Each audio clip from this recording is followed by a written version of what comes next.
We back, third upload in a row. Congratulations to me. Like, can we clap it up for me? But today we're going to be talking about a player that I think's very underrated by most. And it's not even because of, I wouldn't even say most of it is because of his actual skill set. I would say it's because who he is as a person. And that is Paul Pierce. Paul Pierce is one of those guys where I feel like he's underrated, but he falls into that category of people where since he's not liked because of his hot takes in the media and just his cockiness, the way he carries himself, people don't like him. So they just tend to think he's a bum, which is not the case. So yeah, Paul Pierce is one of those players where in his prime, he spent too long on a bad team to really get the most out of it. Most of his prime consisted of him. I think he made the playoffs twice before, he got the super team. And they were good. Like, they got to the conference finals, but I think they lost to the Sixers. No, they lost to the New Jersey Nets. They lost to them, but they beat the Sixers the year before. They beat the Sixers earlier in, like, the first or second round, because that was the year after Iverson carried them to the finals where they lost to Shaq and Kobe. But, yeah, he spent most of his prime on a bad team. And when he did make it, they went to the conference finals and the conference semifinals. So he carried them deep into the playoffs, him and Antoine Walker. So it wasn't just like he magically got there. Like, no, he put in pain while he was there. Paul Pierce, he's also one of the most clutchest players of NBA history and NBA history. I hope y'all know. I just be rambling in these videos, but I'm gonna try to get better at that. Yeah, his nickname is The Truth. So clearly, he's no scrub. Like, Paul Pierce, I would say a player in his, like, realm is, like, Carmelo. Like, him versus Carmelo is a debate. I think Carmelo might have the edge because Carmelo, he's, like, top 10 in scoring. And that's not the only reason why. Like, Pierce, he had the better career, but he won with the super team. So it's just like, all right, bro. Like, you and Melo's careers wouldn't be that much difference if you didn't have KG and Ray Allen. So, but yeah, Paul Pierce, he's a great player. His ability to get to the rim, there was multiple seasons where he averaged 7+ free throw attempts. He's a really great scorer. And I would say his play style, like the way he would score is kind of similar to James Harden. Even though James Harden and Paul Pierce are underrated athletically, but it was very, like, their movements were very, like, precise. Like, they didn't waste any moves. They knew what they were doing with the ball. So if I had to compare him to a modern day player, he's if, like, James Harden was a small forward. And I thought his PPG would be higher for his career, but I think it's only like 19, or like 20. So, but his numbers did go down later towards his career, because I will say Paul Pierce was in the league for a minute. Like, he has his stint with the Wizards, which I think is very underrated. Like, he was putting up numbers there, hitting clutch shot after clutch shot in the series versus the Hawks and just that whole playoff run. So I think that's very underrated. He was with the Clippers for a little bit, and then when he first left Boston, he was with the Nets for a little bit, where that was a horrible trade in itself.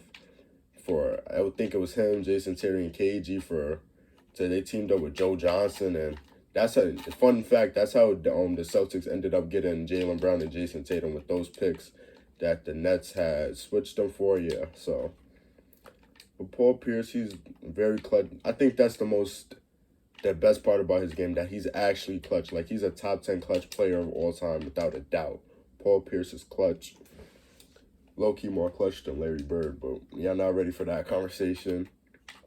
Paul Pierce, I just say, like, he's someone we got to give our flowers to, and I feel like that's a problem with NBA media. When you don't like a player, you dart to dismiss him or lower his level of greatness. I think that, who I think that's gonna happen to? KD.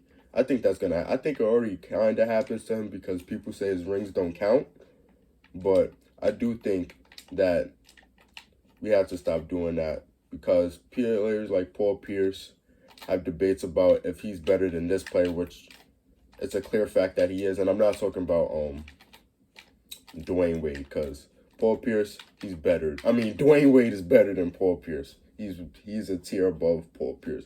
But I will say, if I needed a player in the clutch, like if I needed someone to hit a shot, Dwayne Wade or Paul Pierce, I'm going Paul Pierce, without a doubt, because Dwayne Wade was a turnover machine in the clutch. Like, if you go back, his turnover numbers went up in the clutch. So I'm going Paul Pierce. If I needed to close a game, it's a toss-up return, because that '06 finals, Dwayne Wade, he just went off. And that was like I think that was his like third year. So, yeah. But Paul Pierce is an underrated player. I feel like we need to give him his flowers. And then he says he's one of those players where he can match your best. Like him and LeBron used to go at it. That's some of the most entertaining basketball. Like, if you really like the sport of basketball, his play style is very nice. Like, I would say it's like very old. He's like the old head who pulls up to the park. Like, he plays like an old head, not like Melo, but like, he'll bump you with his shoulder, because he was a big dude. Pause. Like, he was a big dude in his prime, so his shoulders were broad. So, yeah, Paul Pierce, he's a guy. He's a good basketball player. Like, let's not sleep on Pierce. He was giving. He's one of those. He'll give it to your favorite. Whoa, he'll go at it with your favorite player. Like, and that I want to say, what year was that?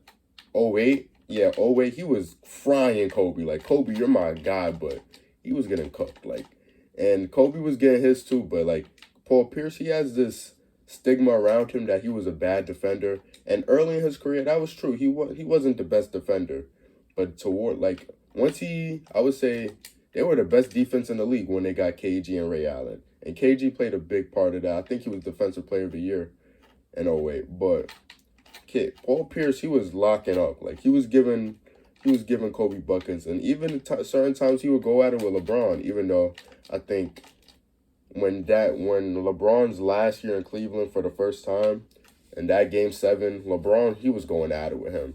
But you could tell that LeBron was just outmatched by the big three. Like, that wasn't really LeBron's fault for losing. Like, I hope everyone knows that. But Paul Pierce was guarding him. Like, they threw double teams, and they would try to switch other players on him. But Paul Pierce, he said he wanted that challenge with LeBron. And LeBron's numbers, his field goal percentage did go down once Paul Pierce started guarding him. So, I will say, Paul Pierce, he's one of those guys where, even though he's in a tiers below LeBron, Kobe, even players like Wade, Melo, but on any given night, I think he even said this. He said, I could be the best player. I can be better than LeBron.